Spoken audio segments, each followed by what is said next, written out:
Hai, nagaan isiniif haa ta'u, ani obboleessa keessanii qalbeessaadha. Yeroo darbee maxxansaa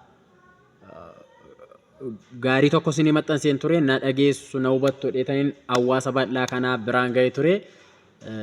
Nan hubanne namoonni afaanuma Oromoo naasee maaliif akka nan hubanne naa galuu dide. Amma addatti kan ani barbaadu tokkotu jira. Namoonni tokkoffaa wanti nuti goonu hawaasa bal'aa kanaaf akka ta'e hubachuu isinirra jiraata.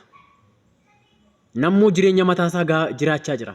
Garuu wanti addatti hubatamuun irra jiraatu hawaasa bal'aa kanaaf humna keenya ol waan ta'eef gochuudhaaf waan dadhabnee fi gara keessan erga finnee immoo uummata bal'aaf uummata gaarii uummata safuu beeku kana fuuldura dhaabannee adaraa gaafa inni isin gaafannu akka waan dhuunfaa keenyaatti nu hubachuun isinirra jiraatu. Namni kan quba isinitti qabu ni dandeessu hedheetu malee Rabbiin achirra jirus immoo kan gara keessanitti nu ajaje akka nuti isin gaafannu yaada keenya keessa kan bulche akka isin waa gochuu dandeessan otoo hin beeku ta'e gara keessanitti hin ergu ture jala muraa beeka.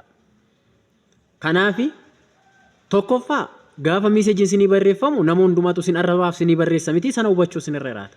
Anaanis akkasuma namooti baay'een naa barreessaa turan booda kana hubachuu jalqabeen. Namni yaada sirrii qabu ni jira ilaala. Tokko isa lammaffitoo ani akkuma yeroo darbe isinii kaasuuf yaale waa'ee dhimma kitaaba kooti. Tokkoffaa biyya kana keessatti sababiin afaan Oromoo kana dubbadhuuf waggaa 6, waggaa 3, waggaa 4 kadhadharraa kana fi otoon afaan biraa haasaa ta'e nama kan biraadha toon ta'e lammii biraadha toon ta'e dhugaadha hamma kana ga'u nan beeka. Garuu annan dubbadha ammas irra deebi'een abdiin kutu maxxansa 1, 2, 3 dheen hamma milkaa'utti numa maxxansan dhiisu. Dubbii citaadha. TikTokii kiyyaas galaa ilaala. Ani kanan jechaa jiru yoo jiraate hawaasi bal'aa kun na hubachuu danda'uutu sarra jiraata.